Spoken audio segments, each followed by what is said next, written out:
What up, WeHo? This month, West Hollywood heads back to class, so spit out that gum. He's chewing gum. Chewing gum helps me think. Sweetie, you're wasting your gum. Welcome to WeHoTV News. Eyes up front, West Hollywood, because class is back in session.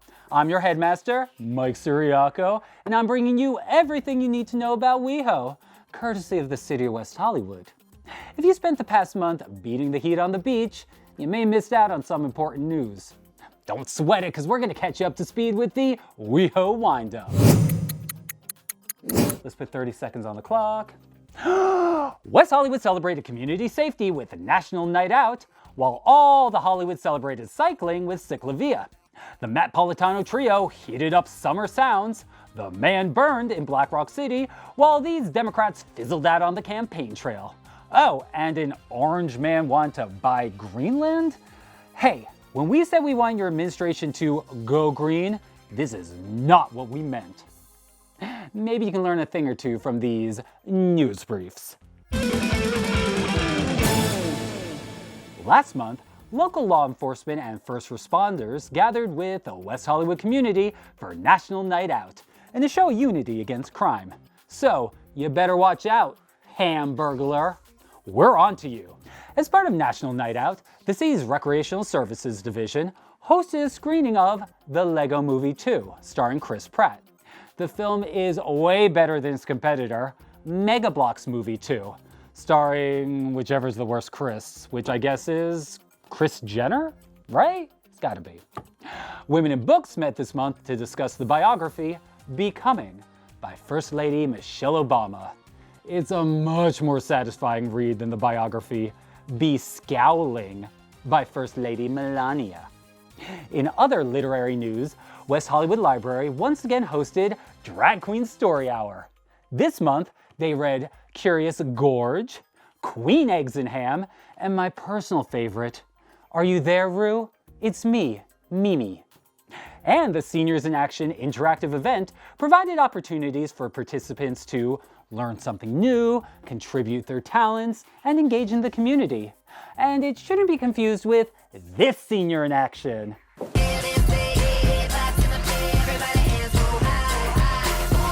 Woo, Betty, I love your moves. Now watch me spin out of these news briefs.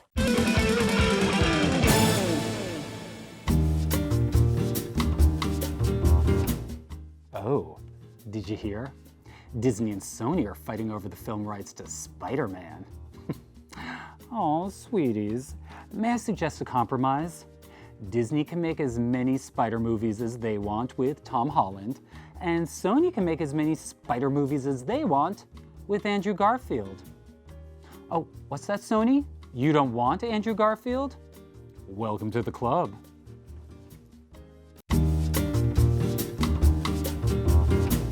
Eyes to the front of the class, WeHo, because this month, students in West Hollywood and across the country are headed back to school.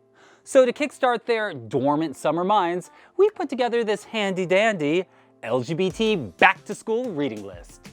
Simon versus the Homo Sapien Agenda. Written by Becky Albertalli and adapted into the film Love, Simon, this young adult novel tells the story of a closeted gay teenager who is publicly outed online by a classmate. Simon Spear has a secret male pen pal because he's gay. Although the movie has a happy ending, it's important to note that even though Simon lived in a progressive community and had supportive parents, the act of coming out was still difficult. So you're gay? Which one of your old girlfriends turned you? Was it the one with the big eyebrow or the one with the braces? Dad, can you ever shut the hell up? I'm kidding. It's not I'm funny. kidding. Hey, Nora, just open up your gift, please. Let me make it clear.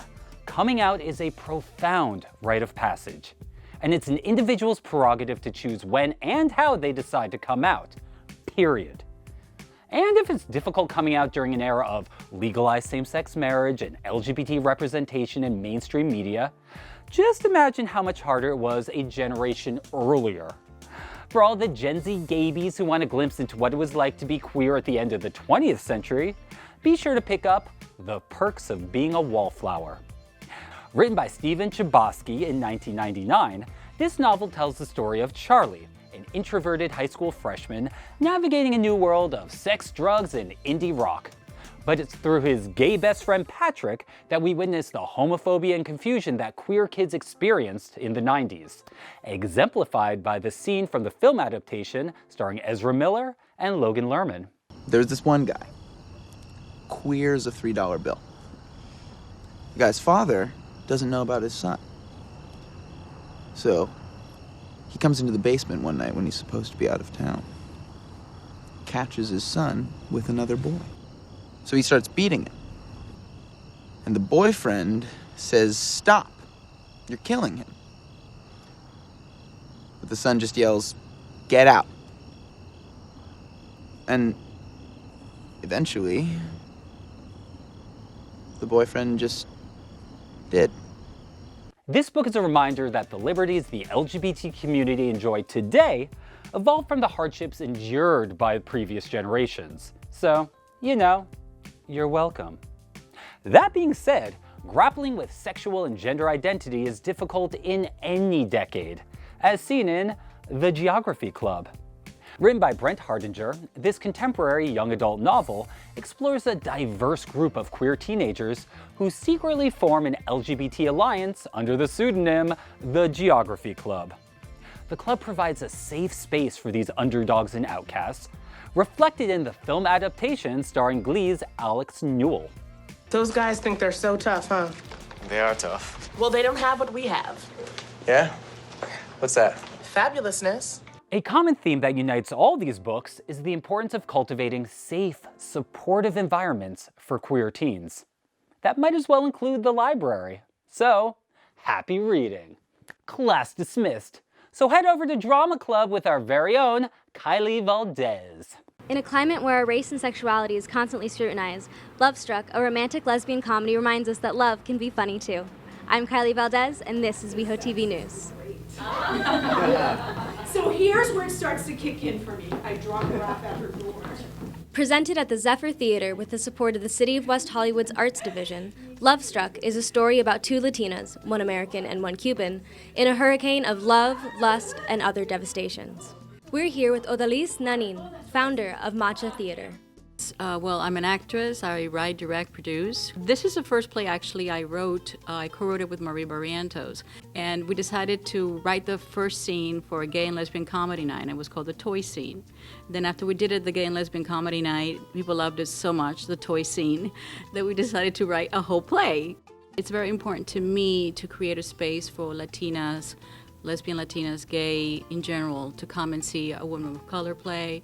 There are not many of them around. I think I'm probably the only Latina lesbian theater company in California. Why is it important for you to be in plays about lesbian Latinas? There is a lot of plays about Latinas and plays, worldwide, but there's nothing really hitting the mark on a lesbian romance. And I love this play because it's not just about a lesbian romance. Anyone can come see it, gay, straight, we all have the same problems. For more information on events like this in the City of West Hollywood, visit WeHo.org. For WeHoTV News, I'm Kylie Valdez. Thanks, Kylie. And now we go from the stage to the small screen for a look at queer representation in media with our newest segment, LGBT Vie. Over the summer, Young Justice returned for its third season on Netflix and is arguably the queerest cartoon on television. And here's why. First, teen speedster Bart Allen is now in an open relationship with teleporting former runaway Eduardo Dorado Jr. And if you blinked and missed that super quick family-friendly kiss, Young Justice founder Calderon, aka the new Aquaman, gave us a much more prolonged smooch with his Piscean paramour, Wind. And the biggest win for queer representation can be seen when new hero Halo comes out as non-binary to their boyfriend. Despite my outward appearance, I do not know that I am a girl or a boy, as Earth languages define the words. But what I am now is just me. Is that okay? Beyond okay. Although this heartwarming moment is somewhat complicated after Halo's female friend kisses them. And that's just a part of the LGBT community. We're complicated, and diverse, and rebellious, and beautiful. And I look forward to seeing more of that complicated, diverse, rebellious beauty on the small screen. And for some complicated, diverse, rebellious beauty in odd places, let's switch over to Eddie Robinson. The city of West Hollywood is reclaiming its public space in the oddest of ways. I'm Eddie Robinson, and this is WeHoTV News. The City of West Hollywood's Arts Division recently hosted an artist talk with visual and performance artist, curator, and educator Ed Woodham at the Art in Odd Places pop-up space below the Everly restaurant on Sunset. Art in Odd Places is placing visual and performance art in unexpected places where people can happen upon it. It's an exercise in ingenuity, in improvisation, and in serendipity. Along with a public intervention workshop, this was an opportunity to learn about Art in Odd Places and discuss strategies for a future Art in Odd Places presentation in the city of West Hollywood. I'm not coming in with an idea of what can happen in this community. I'm coming to become or be a deep listener to this community and find out what kind of art's going on here, what kind of social activists are living in the neighborhood, who are the artists that aren't even artists in the neighborhood that we can look at and who've been maybe doing work for 30 years in social engagement that aren't called artists, but we can celebrate as artists. I want the community to rediscover their community, and I just want to help. Be on the lookout for the results of the Art in Odd Spaces pop-up. Your response to the unexpected artistry may surprise you. For more information on imaginative projects sponsored by the City of West Hollywood, visit WeHo.org.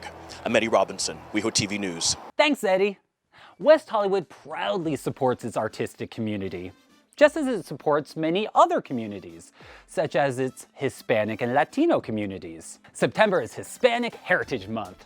According to the 2018 U.S. Census, 11.3% of WeHoans identify as Hispanic or Latino. And just to clarify, the term Hispanic refers to Spanish speakers, while Latino generally refers to people from Latin American countries or South America. And now that we're all on the same page, we proudly present our Salute to Queer Hispanics. Orlando Cruz. In 2012, the Puerto Rican-born Cruz became the first openly gay, active professional boxer. The decision to come out was made even more difficult in light of the traditionally homophobic nature of the sport, which he discussed in this Sports Illustrated interview. My opponent said, no, I'm not fighting with him, he's gay. No, you know what I mean? So, but now I am happy, I am. Orlando, it's always hard to be the first in your field to come out, but take solace in the fact that it makes it easier for every other queer boxer that comes out after you. And Cruz isn't the only queer boxer on this list.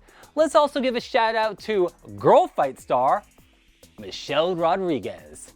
The Mexican-American actress, best known from the Fast and the Furious franchise, came out as bisexual in 2013. As one of the more misunderstood colors of the LGBT rainbow, Rodriguez believes bicultures need to be better represented in mainstream entertainment. I mean, what's wrong with being bi? I mean, we're getting flack everywhere we go. What's going on? But, at the end of the day, the people, in the field making these movies need to be the ones making those decisions. They just need to write more openly. Representation is important. Seeing bisexual characters in TV and movies helps normalize them for mainstream audiences. This concept of normalization is equally important for trans Hispanics, such as Bambi Salcedo. A founder of the Trans Latin Coalition, Salcedo is a vocal advocate for the rights of trans immigrants, motivated by her own experience while detained in immigrant detention. When it was time to shower, they sent me to shower with other men. Obviously that was embarrassing and degrading. The fact that all of these men, including the guards, didn't really see the woman that I am, that was degrading. According to the National Center for Transgender Equality, it's estimated there are 15,000 to 50,000 undocumented trans immigrants living in the US. It's hard to get an accurate count because many are reluctant to self-report as trans for fears of possible mistreatment by border authorities, which is completely understandable. Asylum seekers fleeing transphobic violence in Central America often end up the victims of abuse in U.S. detention centers. Advocacy like that spearheaded by Bambi Salcedo is literally a matter of life or death. And to all the LGBT Hispanics watching here in WeHo and around the world, we just want to say, te amamos. Oh, if you're wondering the Spanish word for bicycle, it's bicicleta. And for more on cycling, let's go back to Eddie Robinson. From the sidewalk to the street, I'm Eddie Robinson, and this is WeHoTV News. It's open road for pedestrians and cyclists as the city of West Hollywood recently participated in CicLAvia, Meet the Hollywoods, sponsored by Metro. This Sunday Fun Day event connected the city of West Hollywood with the city of Los Angeles communities of Hollywood and East Hollywood by making roadways into car-free recreation space for all. Able to just walk, I'm seeing a lot of different things I haven't seen before, and that's kind of what I wanted to check out too, because I know you get a perspective when you slow down. You can actually see what more businesses have to offer and just get away from the hectic atmosphere of cars. CicLAvia is meant to emphasize the many benefits of alternative transportation, which made for a new way to get your kicks on the street, also known as the iconic Route 66. Ain't no party like a West Hollywood party. Positive, and you see all kinds of bikes, all the bikes from when I was a kid, BMX bikes and oldies, and it's not just like one gear anymore. Your brake pedal, but now you have these multiple gears, homemade bikes. CicLAvia helps those that live in the city take a look at their surroundings from a different vantage point. So I was quite happy to have it here in my neighborhood of West Hollywood, to shut down Santa Monica Boulevard and to be able to bike up and down and explore my neighborhood on bike and on foot without the fear of traffic. For more information on events supported by the city of West Hollywood, visit WeHo.org. I'm Eddie Robinson, WeHoTV News. Back to you, Mike. Thanks, Eddie. And while Eddie hit the streets, Nick Catelli took the night. Over to you, Nick. Tonight's the night of all nights. It's a special night and a night that people will be talking about for future nights. I'm Nick Catelli for WeHoTV News, and we're going to check out the National Night Out, and it's going to be amazing. Even though it's a little light outside, but it's going to turn night. So what's the main focus of the National Night Out event? Well, I think it's an opportunity for people in the community to come out and kind of see their neighbors, talk to people, sit down, have cake and have some food and enjoy each other's company, get to know each other. It makes for a better community and I think a more positive environment for this city of West Hollywood and all over the nation. I know we had like Hands Across America, and that was cool, but I would say National Night Out is kind of a little bit better, kind of an offspring of that, would you say? I would. Again, it's about the community coming together and meeting your neighbors and, just keeping everything peaceful and, I think the more that we talk to one another and share neighborhood experiences, the more that we tell each other and acknowledge that if we see something, we should say something. When I stand back and I look at the people enjoying their street, it feels good. Why do you think it's important for communities to get out of their houses and shake hands and meet each other? Because I think without doing that, there is no sense of community. Yeah. We can't all live in islands in our separate homes and be ignorant of our neighbors. We need to get out and meet each other, know each other, look after each other. Yeah. And I think that's exactly what National Night Out is about. Nice. Again, I'm Nick Catelli for WeHoTV News, and the night is young, and I'm going to check out this movie because the movie's starting. Shh. Ooh. Before we go, I'm proud to announce that our PSA, Recreational Reefer Madness, was nominated for a Savvy Award. If you missed it, be sure to hit up our WeHoTV Facebook page and check it out for yourself. We'll be back next month with more news, noise, and nonsense. Until then, keep it cute, WeHo.